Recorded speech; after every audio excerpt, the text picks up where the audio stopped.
इस ग्रुप के शेयर्स की गिरावट की चिंगारी इंडिया की सबसे बड़ी बीमा कंपनी एलआईसी तक पहुंच गई है। दोस्तों, कई लोगों का यह भी कहना है कि ये सिर्फ अमेरिका की साजिश के तहत हुआ है। हेलो दोस्तों, कैसे हैं आप सब? उम्मीद करता हूं कि सब बढ़िया होंगे। दोस्तों, गौतम अडानी एक ऐसा नाम है जो कि रॉकेट के जैसे अचानक से सीधा ऊपर की ओर चलता चला गया और फिर अचानक से नीचे। शायद इसी को कहते हैं फर्श से अर्श तक और फिर अर्श से फर्श तक। वैसे दोस्तों, पिछले कुछ दिनों से गौतम अडानी का नाम पूरी दुनिया में काफी चर्चा में रहा है, लेकिन क्या आप जानते हैं कि आखिर क्या रीजन है जिसकी वजह से इनके ऊपर कई गंभीर आरोप लगाए जा रहे हैं? आखिर क्यों इनके शेयर्स दिन ब दिन गिरते जा रहे हैं, जिसके चलते इनकी कई कंपनीज को घाटे का सामना करना पड़ रहा है? क्या इस ग्रुप ने सच में कोई घोटाला किया भी है या फिर ये बस अफवाह है? अगर आप इन सभी सवालों का जवाब जानना चाहते हैं तो बने रहिए हमारे साथ आखिर तक इस वीडियो में। दोस्तों, मैं आपको हिंडनबर्ग रिपोर्ट के बारे में बताऊं उससे पहले आपको बता देता हूं कि ये सब जो हो रहा है उसमें कितना क्या नुकसान हुआ है। इस ग्रुप के शेयर्स की गिरावट की चिंगारी इंडिया की सबसे बड़ी बीमा कंपनी एलआईसी तक पहुंच गई है। अब आप सोच रहे होंगे कि रिपोर्ट का झटका आखिर एलआईसी को क्यों लगा। बता देता हूं। दरअसल दोस्तों, एलआईसी में अडानी ग्रुप की कंपनीज ने काफी बड़ी मात्रा में पैसा लगाया है।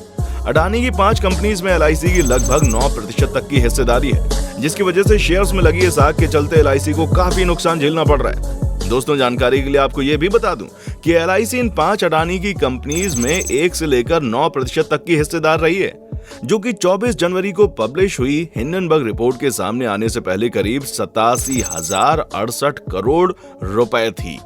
वैसे आप ये भी जानते ही होंगे कि 2022 के मुताबिक ही एलआईसी की हिस्सेदारी अडानी ग्रुप के अडानी पोर्ट एंड एसआईजेड में सबसे ज्यादा है, जो कि करीब है 9%। इसके अलावा अडानी एंटरप्राइजेज में 4.2%, अडानी ट्रांसमिशन में लगभग 3.7%, अडानी ग्रीन एनर्जी में करीब 1.3% और आखिर अडानी टोटल गैस में है तकरीबन 6%। और दोस्तों, अगर बात करें इनकी कंपनीज के शेयर्स की गिरावट की, तो इस हिंडनबर्ग से आई रिपोर्ट के आ जाने के बाद शेयर बाजार में पिछले कुछ दिनों में लगभग 27% या उससे ज्यादा की गिरावट देखी गई है। अडानी टोटल गैस करीब 25% और उससे ज्यादा, अडानी ग्रीन एनर्जी 20% और उससे ज्यादा, अडानी पोर्ट्स में लगभग 25% से ज्यादा की गिरावट देखी जा चुकी है।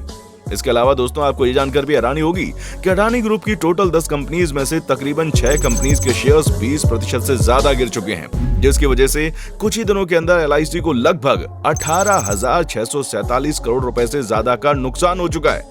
और हैरानी की बात तो यह है कि इतना सब हो जाने के बावजूद इस अडानी ग्रुप से अभी तक किसी भी एम्प्लॉय को हटाने की कोई खबर नहीं आई है, जो कि अपने सारे ऑपरेशंस लगातार चलाती जा रही है। दोस्तों, कई लोगों का यह भी कहना है कि ये सिर्फ अमेरिका की साजिश के तहत हुआ है, जो कि इस दुनिया के 3rd रिचेस्ट पर्सन को नीचे गिराने के लिए तैयारी कर रहा था। खैर, आप इस बात से कितना सहमत हैं कमेंट सेक्शन में आकर हमें जरूर बताएं। दोस्तों, अडानी ग्रुप के बारे में तो आप जानते ही हैं, और जैसा कि आप जानते हैं, दुनिया भर में जाना माना ये ग्रुप 1988 में गौतम अडानी द्वारा फाउंड किया गया था, जिसकी रेवेन्यू 2022 तक थी 2330 करोड़ $। इसके ओनर गौतम अडानी कुछ दिनों पहले तक दुनिया के 3रे सबसे बड़े आदमियों की लिस्ट में रहे हैं, और ये बात पूरी दुनिया के कई देशों को काफी चुभ रही थी। दोस्तों, इस कंपनी के एस्टेब्लिशमेंट के बाद से 2015 तक इस कंपनी के शेयर्स का प्राइस 800 रुपए के आसपास हुआ करता था, लेकिन फिर अचानक इस कंपनी के शेयर्स का प्राइस गिरकर 84 रुपए पर आ गया, मतलब 84, जिसके बाद इस कंपनी ने तरक्की की सीढ़ियां चढ़नी की शुरू। और 2022 के बाद इस कंपनी के शेयर्स का प्राइस 2015 के मुकाबले 5 गुना था, जो कि इतना बढ़ गया था कि कंपनी के शेयर्स का प्राइस 4,000 रुपए तक पहुंच गया था। और दोस्तों, फिर आती है हिंडनबर्ग रिपोर्ट। इस एक रिपोर्ट ने आज अडानी ग्रुप की दुनिया बिल्कुल उलट कर रख दी है। दोस्तों, आपने इस कंपनी का नाम शायद पहली बार सुना होगा, तो पहले आपको इस कंपनी से थोड़ा रूबरू करवा देते हैं, फिर आपके मन की बात करेंगे, राइट? फ्रेंड्स, हिंडनबर्ग रिसर्च 2017 में बनाई गई एक शॉर्ट सेलिंग कंपनी, या कह लो कि अमेरिकी फॉरेंसिक फाइनेंशियल रिसर्च फर्म है, जिसके फाउंडर हैं नेथन एंडरसन। अब आपने शायद ये शॉर्ट सेलिंग वर्ड कभी सुना हो, तो दोस्तों, जानकारी के लिए बता दूं कि जब किसी कंपनी के शेयर्स का प्राइस बहुत ज्यादा हो जाता है, तो उस टाइम उस कंपनी के शेयर्स के प्राइस को गिराना इन शॉर्ट सेलिंग कंपनीज के लिए बहुत फायदेमंद और आसान हो जाता है। तो अगर इस सिचुएशन में कुछ ऐसी चीज कर ली जाए जिसकी वजह से उस कंपनी के शेयर्स गिर जाएं, तो इन शॉर्ट सेलिंग कंपनीज का वहां पर बहुत बड़ा मुनाफा कमाना आसान हो जाता है। वैसे कि आप जानते हैं कि इस हिंडनबर्ग कंपनी का आज तक ना तो कोई हेड ऑफिस है और ना ही 2023 से पहले इस कंपनी को दुनिया में कोई खास जानता भी था। मेरा मतलब यह है कि इस कंपनी ने पास्ट में कई कंपनीज पर रिपोर्ट पब्लिश की है, लेकिन उन कंपनीज में शॉर्ट सेलिंग लगाकर ये छोटी मोटी कंपनीज ने अपना काम निकाला है। लेकिन जब से ये अडानी ग्रुप से टकराई है ना, तब से ये कंपनी पूरी दुनिया में सुर्खियों में छा गई है। वैसे आपको ये जानकर हैरानी होगी कि इस कंपनी में टोटल 5 एम्प्लॉयज काम करते हैं। खैर दोस्तों, इस कंपनी ने बस एक रिपोर्ट छापी और पूरी दुनिया में काफी फेमस हो गई। दोस्तों, 2 साल के अंदर तैयार की गई इस रिपोर्ट में अपने सोर्सेज के द्वारा इकट्ठी की गई जानकारी से उन्होंने इस तैयार की गई रिपोर्ट के तहत ये दावा किया है कि अडानी ग्रुप ने शेयर्स के प्राइसेस में हेराफेरी और अकाउंटिंग में घोटाला किया है। 106 पन्नों की इस रिपोर्ट में उन्होंने ये बताया कि अडानी ग्रुप की सभी 7 प्रमुख लिस्टेड कंपनीज पर बहुत ज्यादा कर्ज है और ग्रुप की सभी कंपनीज के शेयर्स वास्तविक कीमत से 85% ज्यादा हैं। यानी कि उनका यह दावा है कि फंडामेंटली अडानी के स्टॉक्स मार्केट में ओवर वैल्यूड हैं, जिसका मतलब है कि इन स्टॉक्स की जो कीमत है वो वास्तविक फंडामेंटल से, कंपनी की कमाई, कंपनी के कामकाज से मैच नहीं करती। और इस जानकारी के अनुसार उन्होंने ये भी आरोप लगाया है कि अडानी ग्रुप कई सालों से मार्केट मैनिपुलेशन, अकाउंटिंग फ्रॉड और मनी लॉन्ड्रिंग जैसे कामों को अंजाम दे रहा है। कुछ ऐसा कहना रहा है इस रिपोर्ट का। वैसे शायद आप ये बात सुनकर कुर्सी से उछल जाएंगे कि उनकी नेटवर्थ जो कि 25 जनवरी तक 9.7 लाख करोड़ रुपए थी, वो आज की तारीख में लगभग 5.95 लाख करोड़ हो चुकी है। रिपोर्ट के पब्लिश होने के बाद से ही अडानी ग्रुप की कंपनीज के शेयर्स में काफी भारी मात्रा में गिरावट दर्ज की गई।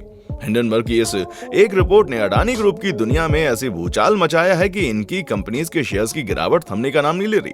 वैसे शायद आपको ये जानकर हैरानी भी होगी कि अमेरिका के फाइनेंशियल रिसर्च फर्म ने अपनी रिपोर्ट में अडानी ग्रुप के इस स्कैम को इतिहास का सबसे बड़ा कॉर्पोरेट घोटाला बताया है। साल के शुरुआती महीने में आई इस रिपोर्ट के बाद अडानी ग्रुप की सभी कंपनीज के शेयर्स में भारी मात्रा में गिरावट देखने को मिल रही है।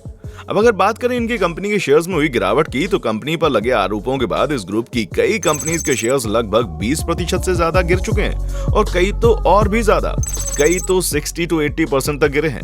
मतलब कि इनकी नेटवर्थ में लगभग 3.75 लाख करोड़ रुपए तक का घाटा हो चुका है, जिसकी वजह से इस ग्रुप के चेयरमैन, जो कि कभी दुनिया के टॉप 5 अमीरों की लिस्ट में थे, अब टॉप 15 से भी नीचे पहुंचने वाले हैं। वैसे आप ये सुनकर हैरान हो जाएंगे कि रिपोर्ट के पब्लिश होने के बाद सिर्फ 2 दिन के अंदर अडानी ग्रुप के लगभग 28 अरब डॉलर मिट्टी मिल चुके थे। इसके अलावा अडानी की सभी कंपनीज की मार्केट कैप भी कम हुई, जिसके कारण अडानी ग्रुप के इन्वेस्टर्स को लगभग 4 लाख करोड़ से ज्यादा के घाटे का सामना करना पड़ रहा है। हालांकि दोस्तों, इस रिपोर्ट के आने के बाद अडानी ग्रुप का ये कहना है कि रिपोर्ट बिल्कुल बेबुनियाद है और बिल्कुल तथ्यहीन है, और कंपनी का ये कहना है कि रिपोर्ट बिल्कुल गलत इन्फॉर्मेशन से भरी हुई है और दुनिया में सिर्फ दुर्भावना से ये प्रेरित है। दोस्तों, इस समय अडानी ग्रुप इन आरोपों के तहत हिंडनबर्ग के खिलाफ लीगल एक्शन लेने की सोच रहा है। वहीं इस जंग के मैदान में हिंडनबर्ग भी लीगल एक्शन लेने के लिए तैयार है और उन्होंने कहा है कि वो पूरी इन्फॉर्मेशन के साथ बिल्कुल तैयार खड़े हैं और अडानी ग्रुप की तरफ से किसी भी कानूनी कार्रवाई का स्वागत है। इसके अलावा हिंडनबर्ग ने यह भी कहा है कि अगर अडानी सीरियस है तो उन्हें अमेरिका में भी केस फाइल कर देना चाहिए। दोस्तों, आपको क्या लगता है कि अडानी चोर है या फिर ये उसके खिलाफ बस साजिश हो रही है? जो भी आपको लगता है कमेंट सेक्शन में आकर बताएं। अभी के लिए बस इतना ही। तब तक आप खुश रहें, खुशियां बांटते रहें, जरूरतमंद लोगों की मदद करते रहें और हाँ, अपने चैनल को लाइक, शेयर और सब्सक्राइब जरूर करें। जल्दी फिर होगी मुलाकात।